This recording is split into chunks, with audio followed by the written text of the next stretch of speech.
Win big in 2025 with RotoBaller.com's MLB Premium Pass. It includes our preseason draft kit, free 15 exclusive lineup tools, and the Team Sync platform. Get customized rankings for your specific league format. Sync your leagues with Team Sync and use our live draft assistant. Then get customized advice for your scoring settings. Let's throw a comma in there, guys, for this read. Get a discount for any MLB Premium Pass using my promo code Knuckler. Just visit rotoballer.com, sign up today, and start rotoballing like a boss. This podcast is also brought to you by Parlay Play Fantasy Sports. Use my referral code RotoBrady. Get that sweet, sweet deposit bonus. Paid contests coming to a state near you. They're giving out boosts, slashing lines, and bonuses all day long. Hop in those player prop DFS contests. It's a real fun platform. And what is up, everybody? This is Brady Grove bringing you episode 167 of RotoBaller's official MMA podcast. Tap that. Folks, we got a ton of mixed martial arts and combat sports action this week. We got LFA, KSW, UAE, Octagon, Better Beef, Beevil 2. For my picks on all that stuff and more, follow me on Twitter at RotoBrady. Follow the podcast at Tap That MMA Podcast on YouTube and Spotify. Look out for my MMA DFS value picks article that comes out on Friday afternoons. UFL season coming up. Spring football gambling content on the way coming up in March. And we've got UFC Seattle this weekend. Is that camera big enough to take in the largest arm in Westland, Oregon that has found its way to Houston, Texas? Because that thing looks a little bit small. And this is a very special evening for Tap That, because with me tonight, his passion is hot dogs and betting on the UFC. He is my former foe on the show Wager Wars. Give it up for Evan. Evan, what's going on, man? So glad to have you here. Brady, thank you so much, man. I love the energy, dude. Love the enthusiasm. I'm happy to be here. It's an honor and a privilege to be here. So thank you for having me. And real quick, before we talk about UFC Seattle, last episode of Wager Wars, we are former competitors on Wager Wars together. It was a cordial show. It was polite. We got along swimmingly. Last episode of Wager Wars with Just Win Baby for you, not so much. But hell, half of the MMA community was tuning in for that shit because it was super entertaining. Yeah. So I knew that, obviously you and I competed on that show, and it was very cordial, fun, enjoyable. I knew this, run through with Richard, Just Win Baby, wasn't going to be that.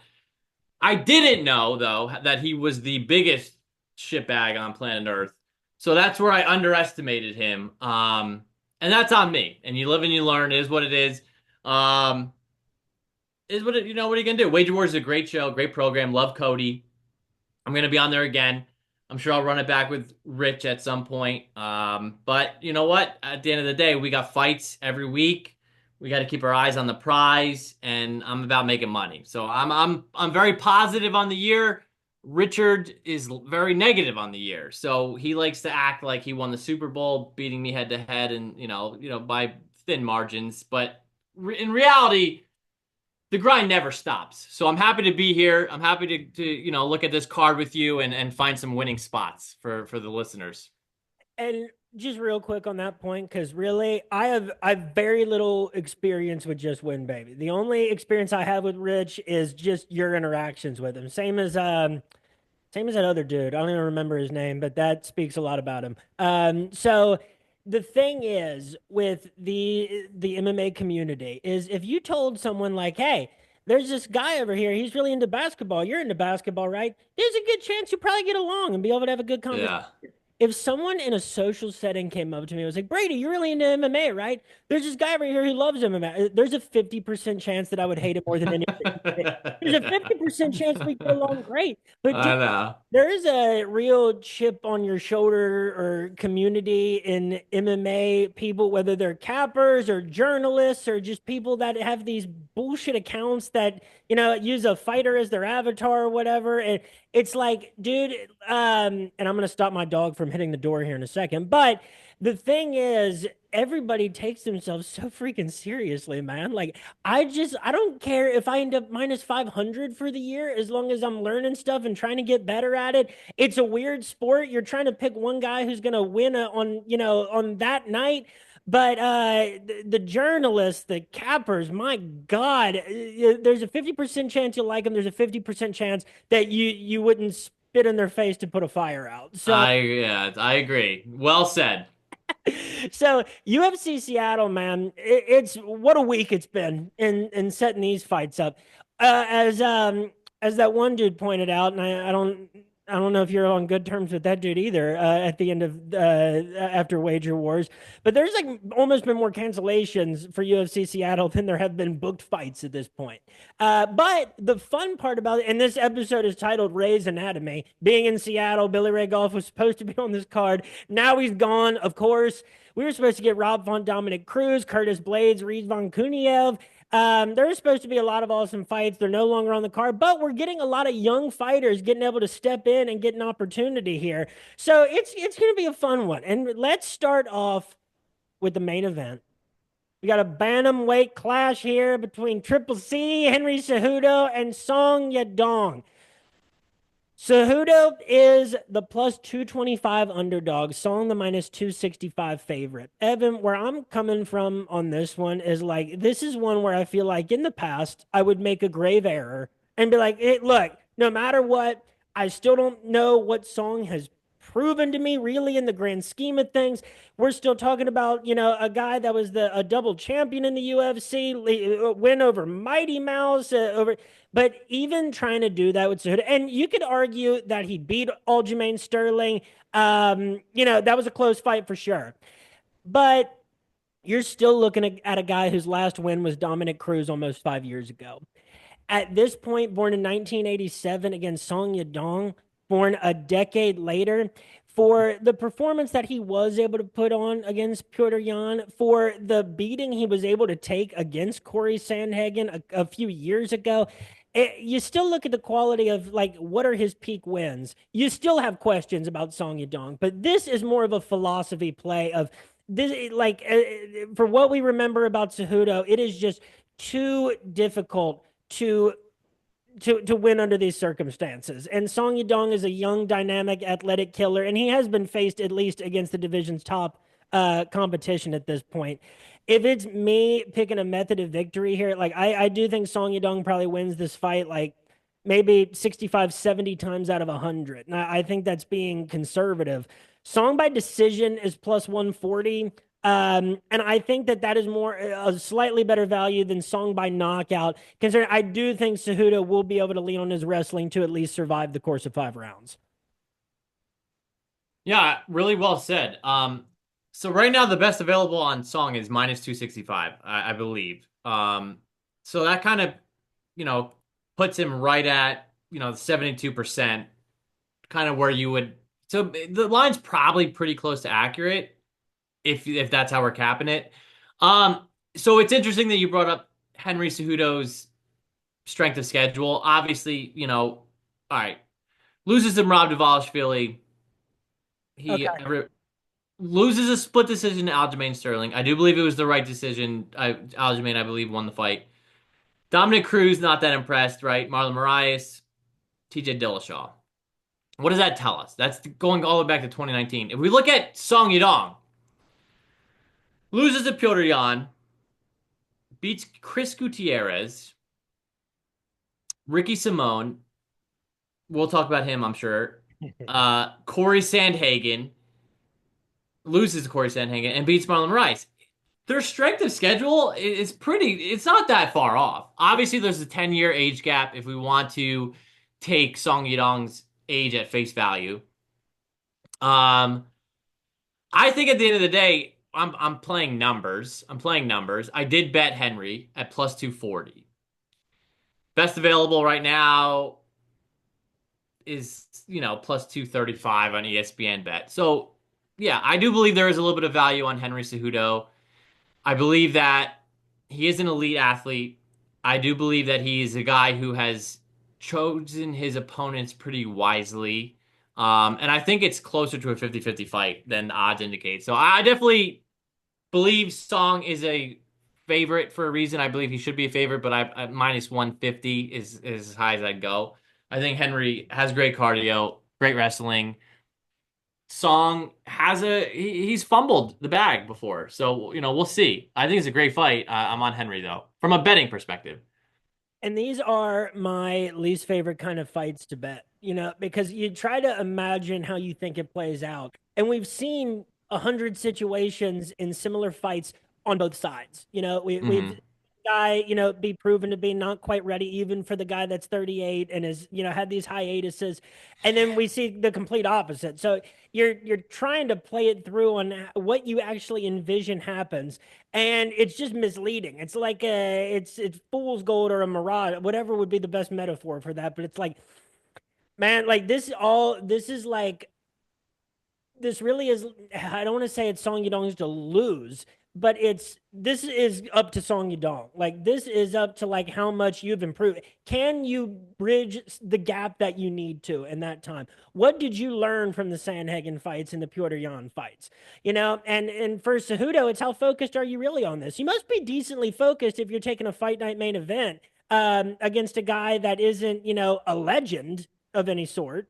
That's an interesting point because this is where the psychology of competition comes into play. Do I think, gun to my head, Henry Cejudo is the type of guy? I think he's got a ton of money.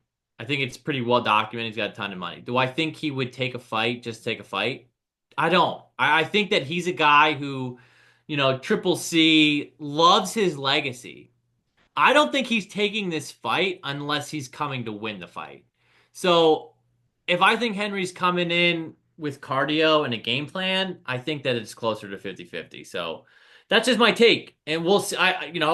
Maybe I'm wrong. Maybe Henry does want to just, cash a couple more checks before he says goodbye to competition. But I just, knowing Henry Cejudo the way, like, we've been around him for so long, I don't think that he's coming to lay an egg here. Um, so I think he's going to fight for my money. Right. And because if you're trying to cash a check, why not just go? I mean, like, he really thought he was going to be in like a few big money boxing matches, and that just like never happened. And, Right. there's been a lot of talk this week about that being a miscalculation on his end. He doesn't strike me as a dude that's too displeased with the way things have played out, though. I think MMA fans really put people's life under a microscope, and it's like, Yeah. I think at a certain point when you've been in great fight, you've been a double champion, you're comfortable. I don't think you sit around and like and wax philosophically on all the mistakes that you made. Right. Things are going pretty good for that dude. I think so. So next up, we got a co-main event here at middleweight. We got Brendan Allen and Anthony Hernandez. Brendan Allen is the plus 240 underdog. Anthony Hernandez, the minus 280 favorite. And really, these are another two guys that are like, it's hard to compare as far as like what they've done over the last few years. It's been mostly really good stuff. And it's hard to fault Brendan Allen too much for his only loss since December of 2021, being that upset loss to Chris Curtis, being to Nasruddin Imavov, who very well, could challenge for the middleweight title here in 2025. Wins over Chris Curtis in what was a split decision in his last win, April of 2024. Then wins over Paul Craig, Bruno Silva, Andre Muniz, and then Christoph Jotko is still within the last handful, if that speaks to kind of the sample that he's had. Anthony Hernandez, on the other hand, coming off of 6 straight victories since February 2021, two of which I do not really count for anything because that's Rodolfo Vieira and Josh Freund. And then you got Marc-Andre Barriault, Edmund Shabazian, Roman Kopylov, and Michel Pereira. Increasingly, like, very steady in the tiers that he has increased with those quality of wins. And all but one of those has been inside the distance. So I think that the odds are slightly skewed here just from the fact if the public got wind that back in LFA, Anthony Hernandez already won the first one between these two. I think that these are two guys with very dynamic skill sets. Between Anthony Hernandez, takedowns since UFC 273, 8, 8, 6, 3, 10. Landed 152 strikes in one of those fights that got ended in the 5th round. Statistical monster. I'm gonna love him in DFS this week. I can say that. I don't know. I think value wise, if you're talking like who's the better value money line, I think plus 240, I think you got to say Brendan Allen. Who do I think wins this fight? Again, probably like a 70 times out of 100, 65 to 70 times out of 100. I do have to go Fluffy. And as far as like method of victory, because I always try to give that, um, I'd actually say Fluffy by decision and what would end up being like a really good fight between these two or a battering. I could see that. But Anthony Hernandez by decision is plus 130. I think that's where I'm going with this one. I think both these guys are just a little bit too skilled for to put each other away in this circumstance. I think we're going to see a lot of action on the ground, on the feet. I think they're both going to land, accumulate a lot of statistics here. And if Nasruddin Imavov didn't put Brendan Allen away, I'm at least confident in saying that over the course of 3 rounds, that I think he's able to take Fluffy Hernandez the distance. I agree with you. I agree with you. This is a phenomenal fight, phenomenal rematch. 5, 6 years in the making. These guys in LFA, you rewatch that fight, they look like babies. Um, there's nothing you said that I could say any better. I definitely am picking Fluffy to win the fight. I love Fluffy. I love his game. I love him for DFS. I mean, the guy averages almost 7 takedowns per 15 minutes. Like the guy's just hell on wheels. Now, I definitely think that Brendan Allen poses some interesting, challenges for him in that he's okay on the ground. He's happy on the ground. He's not going to be out of place. Um, I don't think he can hang in the wrestling department here, but he's not a horrible wrestler himself. I do think he's a slightly better striker. Um, but I don't think all right, so against Michelle Pajeda, I was worried. I had a max bet on Anthony Hernandez in that fight. I was worried because Fluffy's been hurt. Fluffy's been hurt to the body. Fluffy can be hurt. Michelle Pajeda hurts people. Brendan Allen is capable, like he has those body kicks. I just don't think it's as much of a risk with Brendan Allen. So I do think it's going to be a competitive fight. I think Anthony Hernandez is probably going to cover his number just by being too relentless, getting on top, passing guard. Brendan Allen works really hard to get up, but then Fluffy, Matt returns him. And I do think that as the fight extends, Fluffy will build and Brendan Allen will get a little more tired. By the end of the fight, it'll be clear that Fluffy was the slightly better fighter. So I like Fluffy. From a betting perspective, I can't disagree with the odds. And now I'm gonna let you go first on this next one because this is one like I'm so trepidatious on because of the way so many of Rob Font's fights go, but especially his last one. And folks, Rob Font was supposed to fight Dominic Cruz in this one. And I people wanted to see Dominic Cruz finish off his career with a fight and with a win. But they didn't really want to see it against Rob Font. So, whatever. That's how it goes. And peace to Dominic Cruz. So long to Dominic Cruz on that one. But we got Gene Matsumoto against Rob Font. Rob Font is the plus 151 underdog. Matsumoto, the minus 176 favorite. Evan, what are you thinking for this one? Wow. Well, I think that this is a fascinating fight. I think that Rob Font looked great against Kyler Phillips. His jab is like what other people hope that their cross can be. Do you know what I mean? Like his jab can move people, can get respect out of people. Kyler Phillips learned that all too well.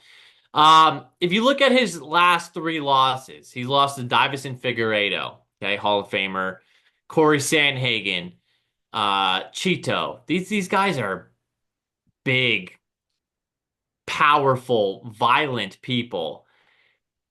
Matsumoto has dangerous leg kicks. He can kick that outside leg, inside, outside. He'll throw those outside leg kicks. Close fight against Brackatona. I thought Dan Argueta had some success. He gassed himself out in the wrestling. I don't know. It's hard to gauge what Matsumoto is. It's hard. This is a step up in competition. Now, obviously, Rob Font's been through the ringer a few times. You touch this guy's chin, he might not like it on any given night. 37 years old, closer to 38 than anything else. You look at the odds. I mean, Rob Font's ready for this fight. Rob Font looks good in training. He does his thing with the New England cartel, maybe mixes in some training with TriStar. Plus 150, Rob Font. To me, that's the betting side. I don't know that I'll get there. I hate to bet on the elder statesman with the durability issues. I'm rooting for Rob Font. I think he's ready to fight, and I think he's the betting side. And I give anyone credit for who's willing to click that button on Rob Font this week. What about you? And that's where I kind of land like on this one too. Like this is one where as it currently stands, I would say like maybe don't touch at these numbers, but like if I had to gun to my head money line on someone, it's Rob Font for what he did against Kyler Phillips because that was another one where it's like, dude, you can just see like, Kyler Phillips, you can just see from some of the boxing that he had in some of his last fights, like he is going to bloody Rob Font. And Rob Font's going to land 200 strikes and possibly still lose, like we saw against Cheetah Bear. And Rob Font came out and completely destroyed that notion. He looked fantastic against Kyler Phillips. He's great for DFS when you can get him at a cheap price because of all that volume that he can accumulate. And Brad Katona is a tough fight for so many people because he's not fighting for a finish. He's fighting for a close decision victory. It's well money spent if you're betting a Brad Katona fight to go to split decision either way. But the trouble that he had against him is concerning, and it's not going to be the same focus. Like you are going to be standing with Rob Font for the vast majority of this fight, and it's going to be hard to close the distance. And Rob Font, the whole time you're trying to close the distance, is going to be accumulating, decimals of points every other few seconds. Boom, boom, boom, boom, boom. So if I have to go with anybody here, it is Rob Font. If I had to go method of victory too, it's by decision. I think like if somebody's more likely to finish this fight, I actually don't. I think that this fight actually very likely goes the distance. Neither of these, I could see either of these guys ending up bloody, but I don't see it ending inside 3 rounds. That's just not. That's not the matchup that I think it is. So I am rooting for Rob Font. This is a guy that, like, how brutal can it be sometimes to be in this division where you fight all these killers? The MMA community online can be brutal towards Rob Font. And it's like, damn, man, Aldo, Vera, Sanhagen, Figueredo, those are his last 4 I losses. know. And um and with a great string of wins too. My God, Cody Garbrandt, Marlon Moraes, Ricky Simone, and Sergio Pettis all in a row. Back in from 2018 to 2021. So yeah, I'm with you on that one. Like this is one where I don't necessarily want to touch it, but gun to my head, money line, Rob Font. I do think this fight goes the distance. I agree. And so now, and actually, this fight will also be at a catch weight. That is interesting because of the late nature of it. I'm at least seeing that on UFC stats, which I do trust a little bit more than Tapology on a given night. So next up, we got a featherweight match. We got Gene Silva and Melzik Bagdasaryan. And where we got Gene Silva, the minus 600 favorite. Melzik, the plus 425 underdog. Silva, winner of 4 out of 4 fights in the UFC, the last 3 happening by knockout. And something I love to see, Evan, a first round knockout, a second round knockout, a third round knockout, all in a row over Weston Wilson, Charles Jourdain, and Drew Dober. Not only do you get knockouts in 3 different rounds, but against ascending levels of competition after a unanimous decision win over Kevin Vallejos, who we saw look amazing on the Contender Series after that. So it's been a great start to the UFC for Silva. Melzik, and I'm adding a little bit of twang to that pronunciation, just because I'm, by default, I think that might be what it is. 4 wins out of 5 in the UFC, counting the Contender Series. 3 of those wins have been over the course of 3 rounds over Denis Bajukka, Bruno Sousa, and Tucker Lutz. The one loss being by second round rear naked choke to Josh Kulabau. So, I think these odds are appropriate. I think it is very hard to bet against the likes of Gene Silva after what he has done in the UFC to this point. I think that the levels of competition these two have faced in the UFC is not even, it's not on the same plane.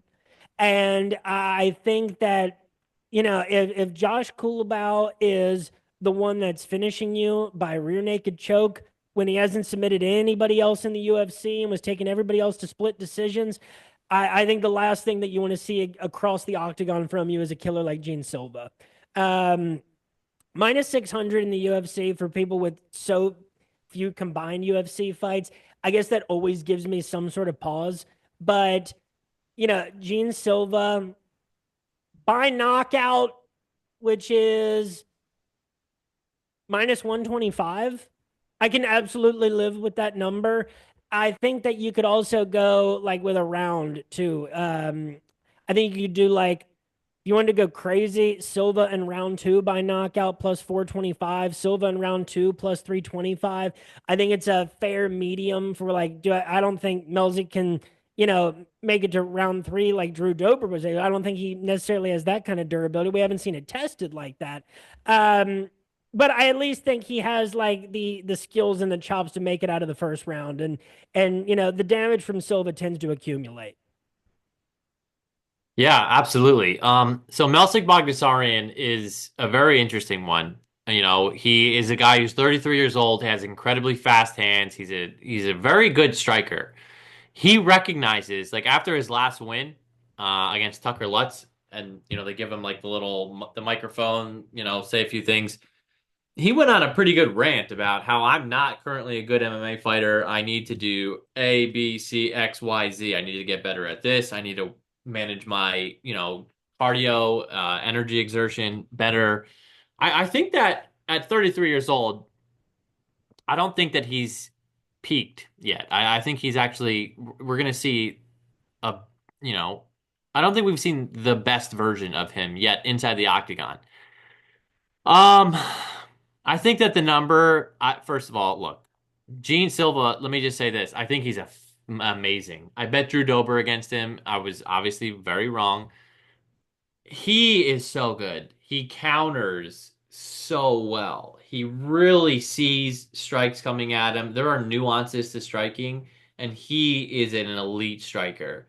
This is a phenomenal fight. I hope that these guys strike, and that's it. I think that obviously Gene Silva has the other path to victory. I do believe that he should be a heavy favorite. At a certain point, I'll consider a stab on Melsik. I mean, right now, plus 420 roughly, it gives him about a 19% chance to win the fight. So if they fight 100 times, do I think he wins more than 19 times?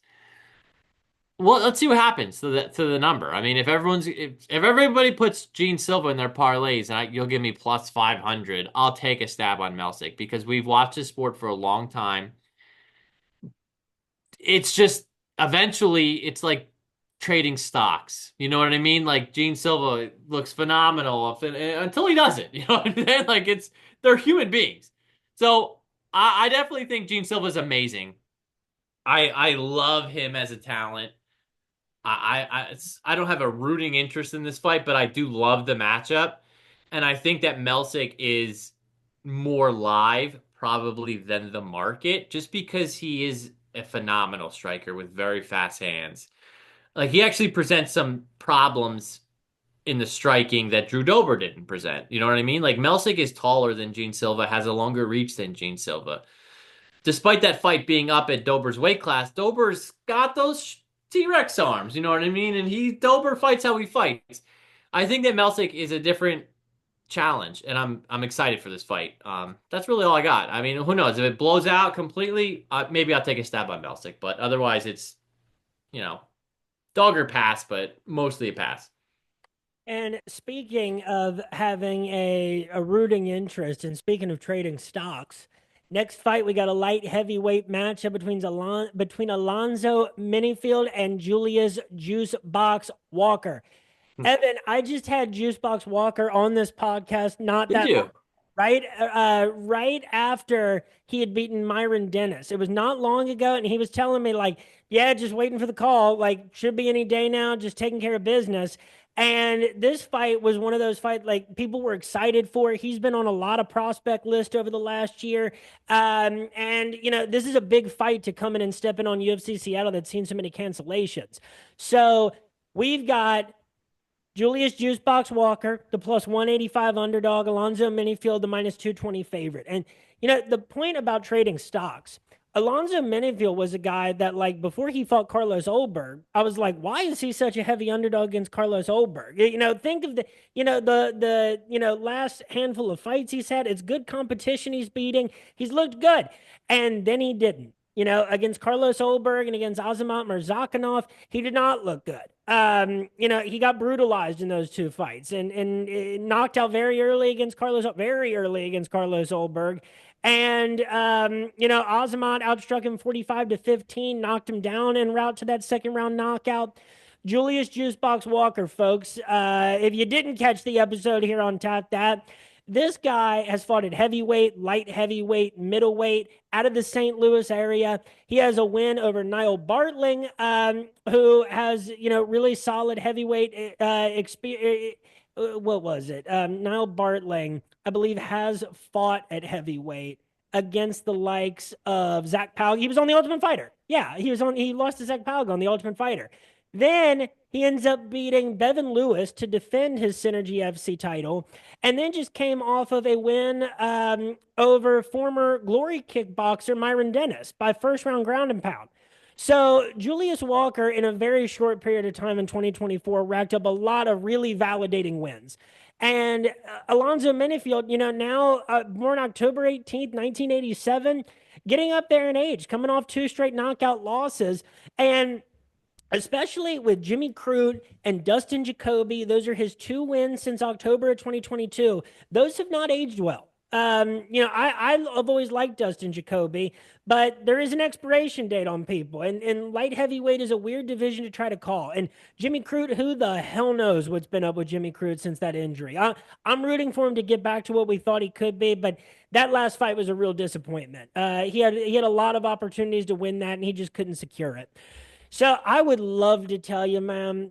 I would love to say that I love Juicebox at plus 185, and I think that I mildly like it. I think that my enthusiasm for Juicebox gets me to loving it. I am absolutely going to be rooting for him. I think plus 185 is a good number. I think we've seen some of those younger prospects take really good advantage of these these late notice fights. I think weirdly, some of the younger fighters have handled it better than some of the veteran fighters over these last couple of months. I think that this very well could end inside the distance. I mean, my God, over 1.5 rounds is plus 100 on Bet Online. Juicebox is undefeated as a pro. This is a huge test for him, and it could catapult him into the freaking rankings after a UFC debut. That's where light heavyweight's at. I think he has enough wins of a validating nature for me to like plus 185. But otherwise, there's not a whole lot for Alonzo that I really love here. If I was going to go with Alonzo, I guess it's by knockout plus 150. But that doesn't inspire me a whole lot. If I'm inspired on any point, Evan, it's Julius Moneyline plus 185 because that's a whole lot of fun. I got to be honest with you. I haven't really looked into this one a lot yet. Today's what? Is today Tuesday? Tuesday? So we're a little bit early in the week, and I will for sure go back and rewatch that episode where how is Julius, in conversation? Guys, seems like he's pretty good, got a good head on his shoulders or what? Yeah. He's super chill. He was tweeting today from his flights got all messed up. I think I saw him on Twitter. Yeah. Missed a flight, then they got it rebooked, then he ended up missing that one airport trouble. Then when he got to Seattle, he said, just landed in Seattle with some fun emoji. So dude, I think he's soaking it up. And I think that what the wrong way to go into this would be all right, this is it. This is my right. That's the wrong, the real way is all right, I'm going to go do my thing. This is fine. And have some fun with it. I try not to look too much psychologically into things because we see people all the time have exactly the right mindset, but at the end of the day, it's about who's the better fighter. Sure, absolutely. Julius Walker, and here's another important point on him. This dude was a college basketball player, small forward at 6'5". For heavyweight, you should have seen how athletic he looked and how slow motion he made some of those local heavyweights look.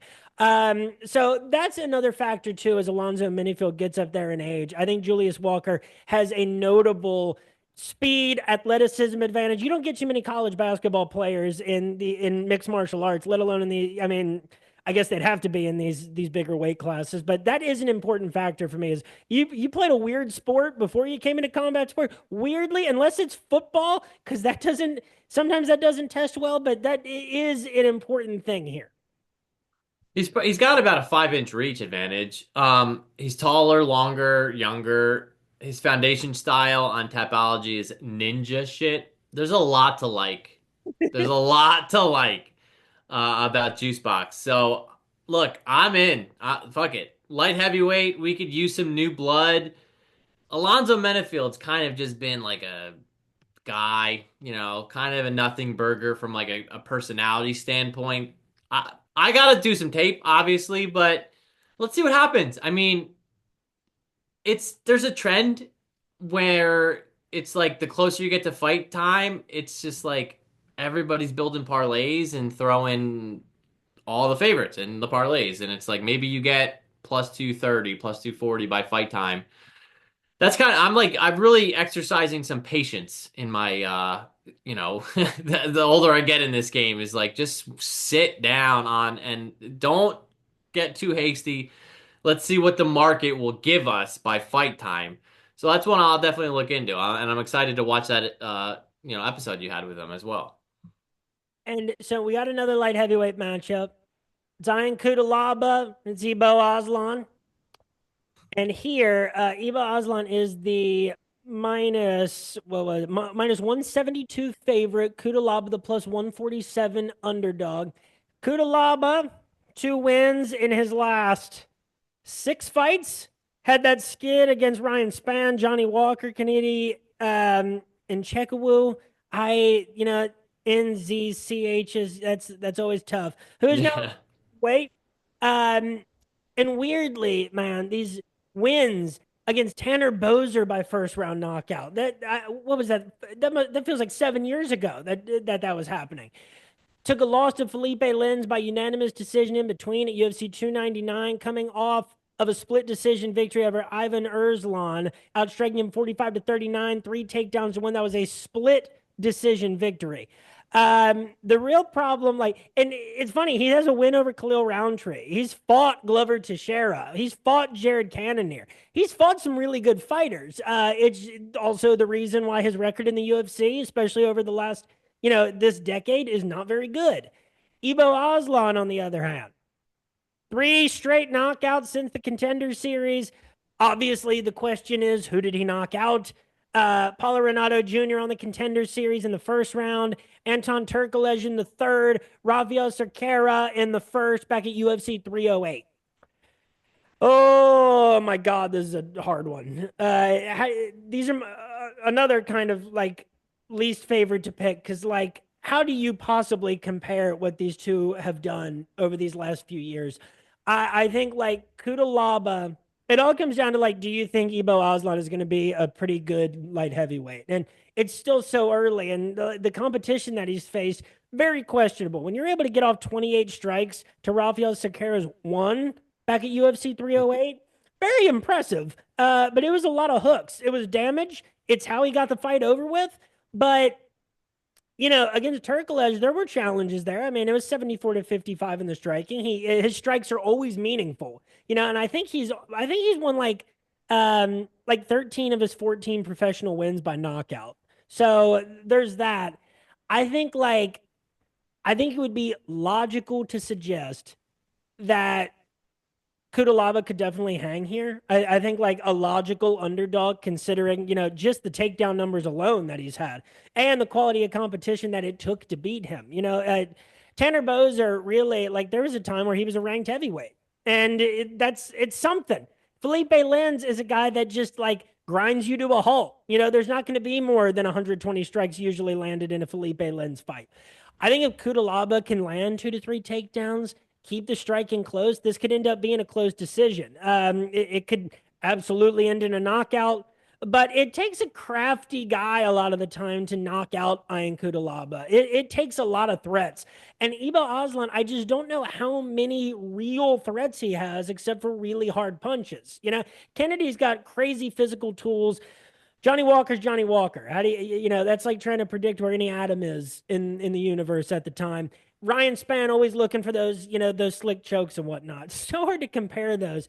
But on this one, I guess Kudalaba, like as a mild underdog, I don't feel great about either of these either way. Like Kudalaba by decision, Ibo Aslan by knockout. I think that like those are the two method of victories if I had to pick one. I like it. I think the line is wrong. I think that Kutalaba should be a favorite here, and I'm just the more I think about it, I want to call it a 50-50 fight because they're just gonna swing dicks at each other and like see who goes down first. But I also think that Kutalaba has a grappling path where I don't think that Ibo Aslan does. So, and I also think that Ion Kutalaba, believe it or not, might have a cardio edge here. I actually think the line should probably be flipped. And I haven't bet this yet, but I'm like talking myself into a bet right now. Talking me I, yeah, I think this is I think at worst this is a 50-50 fight. I don't really understand the line at all. I think Kutalaba has been a guy who he's a great hammer, horrible nail, right? He's got quit in him.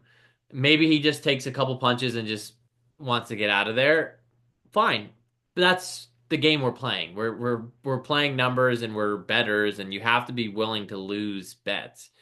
I think at plus anything close to plus 150 is obvious value to me. So I like Kutalaba to win the fight.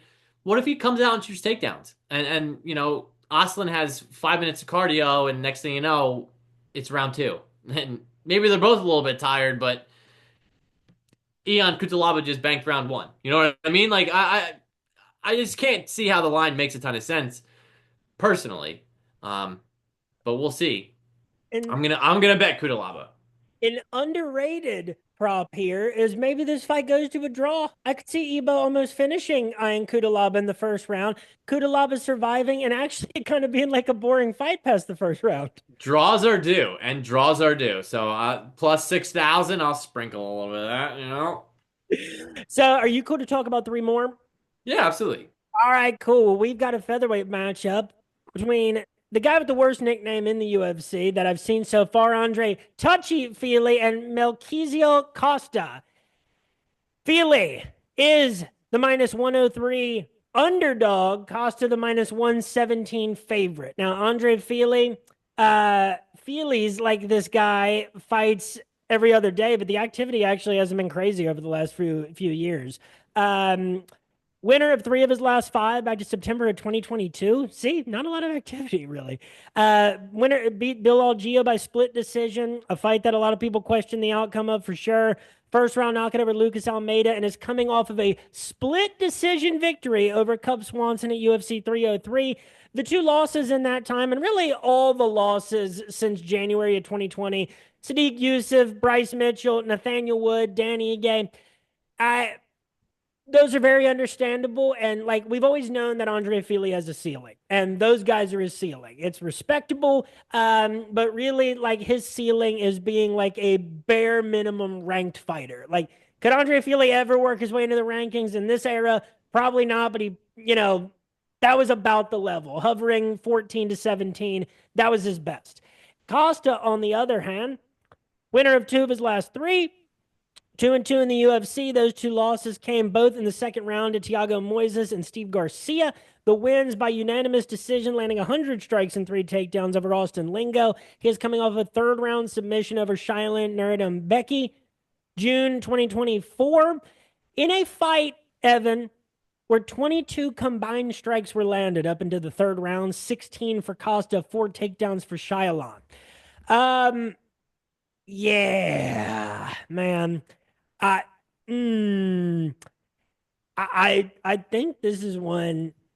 I think this is another where I'm opting for the slight underdog here. Like again, like why? Why is Costa a favorite here? Andre Fili doesn't inspire me either, but neither does Costa's run in the UFC up to this point. It was a nice statistical win over Austin Lingo, but we've seen what his ceiling is right now, and he is young for sure, and he's still improving. But Andre Fili's always been solid. The real thing is like it has always taken a borderline ranked kind of fighter to beat Andre Fili. And I don't think Costa's there right now. Certainly could get to that point. Absolutely. But a win over Shyla Nerd on Becky does not an inspiration make for me. I think Andre Fili can keep himself off of the ground.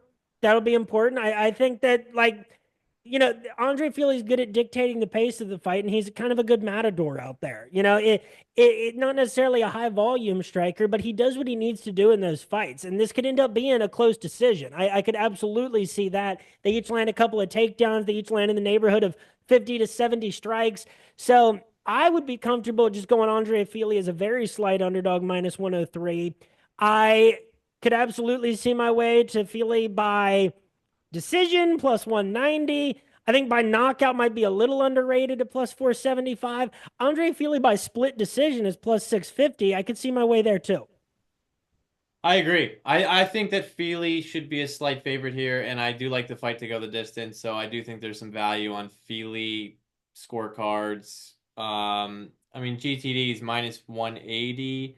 That's interesting. That's not bad. Over 2.5, minus 210. The GTD is not bad. Minus 180 for a GTD. Like Feely has trouble with guys who can put hands on him, right? And I don't like Costa is a good striker, and I still have to do a little bit more tape, but he's more of a kicker. He likes the front kick, kick the sternum, I don't know that he's gonna sit down on some punches and I don't know. I like Feely. I agree with you. I don't know why Costa is a favorite. He's good back taker, good jiu-jitsu. He's not like a great wrestler. Doesn't have great hands. Doesn't push a crazy pace. I definitely think Feely can win this fight, and I think that he's very live. I like Feely by decision. Same And page. and an underrated step up in competition for Costa. Absolutely. He's battle tested, and you're not gonna like scare him. He's been in there with some very scary people, and it didn't go his way. But he's been in. I mean, Cub Swanson. That's another one. Like that's a fight where you got to put it on the table against Cub Swanson, and to grind out a split decision victory. Was that what it was? Yeah, split. Yeah, to grind that out against Cub Swanson. No, I don't care how old Cub Swanson is. For what he just did in his last fight, I think that age is a little better too. I agree. Now we have a middleweight matchup between Mansour Abdul Malik and Nick Klein. Nick Klein is the plus 700 underdog. Abdul Malik, the minus 1,000 favorite. Is this a boxing match, Evan? Is that how it gets to that point? Nick Klein, let's start with him. He is a winner of the Contender Series, an early submission victory over Geraldo Sousa. And as far as before coming to the UFC, 6-1 as a professional, nicknamed Blue Collar. All right, that's pretty sick. 29 years old, 2 wins by knockout, 3 by submission, 1 by decision. Came into the UFC via MCC and No Mercy. Has 1 fight in LFA. Combined record of his previous 2 opponents before the Contender Series was 34-25. So that speaks a little bit. Mansour Abdul Malik, 7-0 as a professional, born in 1997. 6'2" with an 80-inch reach at middleweight, 6 wins by knockout, 1 by submission. Came in from LFA, from Shogun Fights, a couple there. Every fight he's had as a professional, and from what I'm seeing as an amateur, has been inside the distance. Only 1 fight has made it out of the first round. Plenty of reason for that to make you nervous. But, speaking about Nick Klein, especially like you got knocked out by Dorjan Dokaj at BTC 16 back July 2022. I always have to have some hesitation about a minus 1,000 favorite for 2 dudes so green to the UFC. Of course, I will never fault anybody in this circumstance for going with somebody who's that heavy of an underdog. And when these guys have these different skill disparities, if you're picking Abdul Malik, it's probably by knockout. If you're picking Klein, it's probably, finding a submission somewhere in an opportunistic way. But, and not like necessarily in DFS because he's going to be expensive. And what price do you really put on a guy that's probably, if he wins, going to win by first round knockout? My God, Abdul Malik minus 200 to win by knockout. And then if I had to go crazy here, Abdul Malik by knockout in round one. That's plus 100, Evan. Wow. Wow. Wow. Wow. I don't know. You want to like roll the dice a little bit more here? Maybe the grappling of Nick Klein gets him into the second round. Abdul Malik maybe shows us a little bit more durability than we've, seen from his professional resume in the past. By knockout in round two, plus 450. And then, I don't know, Nick Klein by submission overall, that's plus 1,000. If I'm rolling with Nick Klein, maybe roll with that. But, here, God, these how do you even get this heavy of odds for two guys this new to the UFC? I hate it. I don't like it. I don't like squash matches because I'll sit here wondering how I can play it and blah blah blah.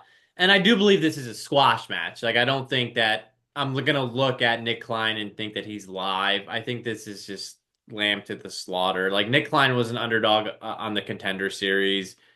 He got an upset, so here he is. You know what I mean? And they're gonna just feed him to Monster Abdul Malik, and he's gonna get destroyed. Now, maybe you hope he can last 5 minutes, and you get the round two KO.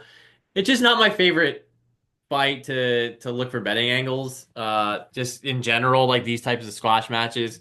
I do believe Abdul Malik is a stud, and I think that the UFC is just gonna slowly build him up and create a highlight reel, and I think that's what's happening here. So, to me, it's just take the favorite by whatever method of victory you want in whatever round you want. Throw a few bucks on it, or who knows? Maybe Nick Klein. Who knows? It is a cage fight after all, and they're grown men flying, fists at each other, and shit happens. But I don't know. I don't love the squash matches. It's like every Bo Nickel fight that I'm asked to break down. It's like, just I'd rather like a more closely lined fight. It's just I enjoy the intrigue more.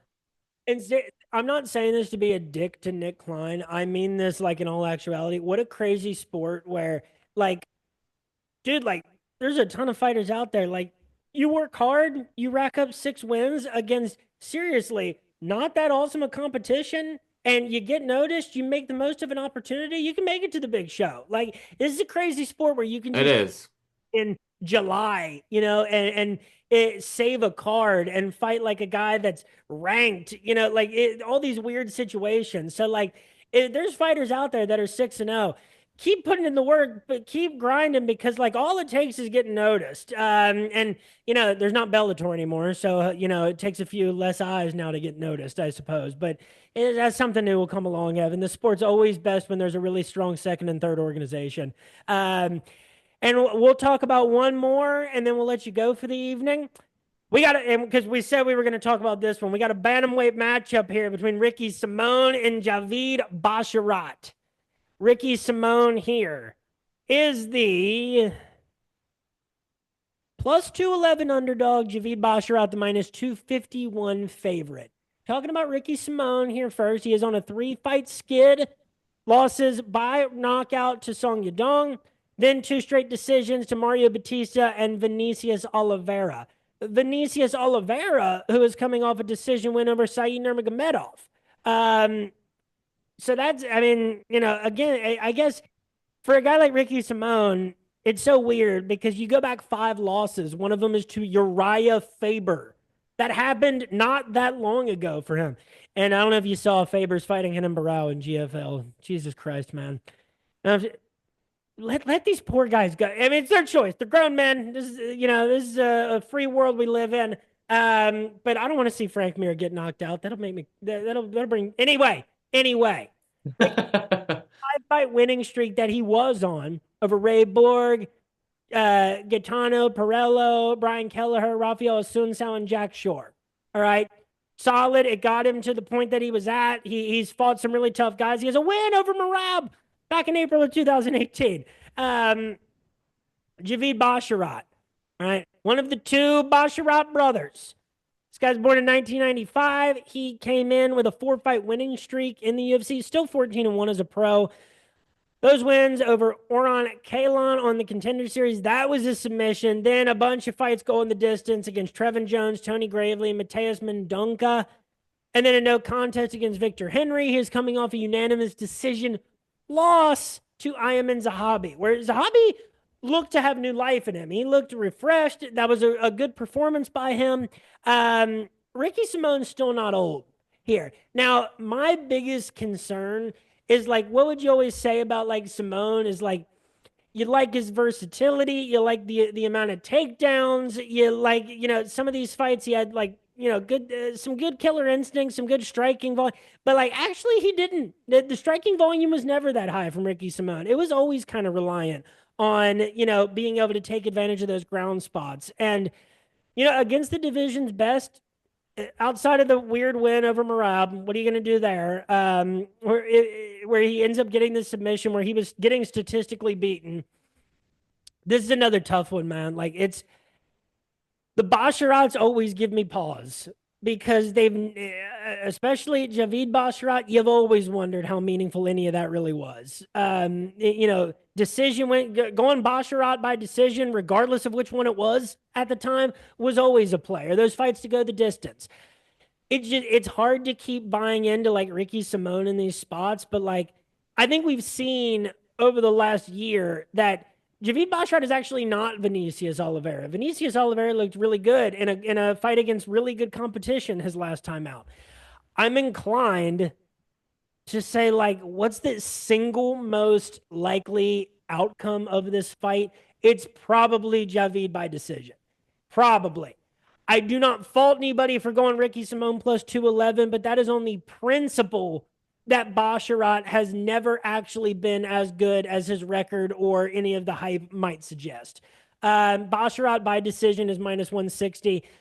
I think it's the single, because every other prop here, every other method of victory, plus 300, plus 1800, plus 550, plus 6600, all crazy stuff. So this is a really tough one to call for me. And it's two very conflicting, strong feelings I have for each guy. So these are two guys who I've actually bet a lot in the past. I've done decently well with Ricky Simone fights. I have gotten burned a couple times, like the Faber fight. I also, so I bet Lock Dog Oliveira against him. I've usually bet Ricky Simone fights one way or the other, and then also I've done really well with Javid Basharat as well. I don't know. I like both these guys. I do think it's a really interesting fight. I think that Ricky Simone definitely looks to have regressed, but also Javid Basharat is kind of mid. So I think that probably this is a competitive fight. You're gonna give me plus two something on one guy. And Ricky Simone is obviously a Pacific Northwest guy. I think he's gonna give you his best effort here. He's not like he's super old. I definitely think it's dog or pass. I definitely think that Simone could probably weasel a decision here. He's got to get back to his wrestling. But I think just the biggest thing that stands out and why I think Basharat will win a decision, he just throws so much more volume. I mean, he lands 5.42 significant strikes per 15 minutes, whereas, Ricky Simone's just a low volume guy, like 2.9. You know what I mean? Like, I don't see either guy, like, I think both guys might land a takedown or two, but I don't see either guy really asserting themselves that much in the wrestling for it to make a big difference. So I think it's going to come down to the striking, and I think that Javid is just going to outvolume him, unfortunately. So I do like Basharat by decision, but I'm rooting for Ricky. I don't want to see this would be 4 in a row for Ricky. I like Ricky. I kind of want him to spring the upset, but I gotta pick Basharat by decision. Folks, I'm going to finish these last 3 fights on the card. We have 12 magically for UFC Seattle. With me tonight has been my former Wager Wars foe, Evan. Evan, thank you so much for being here. Best of luck this week. Tell everybody where they can find you. Yeah, just follow me on Twitter, X, Evan_UFC. Simple. That'll be great. If any content I put out on YouTube, I'll always, send it to my Twitter timeline first. So appreciate it. Brady, pleasure as always, bro. You're a great dude. I appreciate it, man. Good luck this weekend. Be well, my friend. Peace out, man. We'll be in touch. Later. Folks, we now have Nikolay Veretetnikov against Austin Vanderford. This one came together late. Vanderford out of nowhere, signing with the UFC and fighting on UFC Seattle. Vanderford is the plus 145 underdog here. I got to run through kind of quickly. My battery is on life support. 12-2 as a professional is Austin Vanderford, 34 years old. A history in Bellator where he's fought Gegard Mousasi, wins over Fabian Edwards, Vinicius de Jesus. Took a round one knockout to former top that guest Aaron Jeffrey, coming off an LFA win October 2024 by knockout over Victor Romero. Nikolai Veretennikov, 12-5 as a professional, born in 1989. He is 35 years old. Lost a split decision to Danny Barlow August of 2024. He was in United Fight League. Was on the Contender Series 2 and lost by unanimous decision to Michael Morales. Has a win over Anthony Ivy. A lot of Fury and LFA experience. Honestly, under these circumstances, because of the Bellator disrespect that people often give to those former fighters, Austin Vanderford has some really good wins in the Bellator arena that were not that long ago. He's still the younger fighter. I'm just going to go ahead and say Austin Vanderford. Under these circumstances, give me, plus 145 on the money line. Hit it. I'll move on pretty quickly here. Next up, we got a middleweight matchup between Nursultan Ruzibov and Eric McConaughey. Eric McConaughey, who was supposed to headline Tough Enough 141 this past weekend, and ended up being pulled because he's debuting in the UFC. So good for him. That's a nutty sport we're in. Plus 230 is McConaughey. Ruzibov, the minus 270 favorite. To talk about McConaughey real quick. McConaughey 9-2-1 as a professional. I will say, and trying to pick the tough enough winner, and when he was gonna fight Randall Wallace, it's really hard to get a read on Eric McConaughey. He does have a win over former UFC fighter Maki Pitolo. He's been knocked out a few times in his professional career, dating back to 2019. A lot of time in King of the Cage. He has a good amateur record where he won a couple of titles there for Budo fights and Rumble at the Roseland.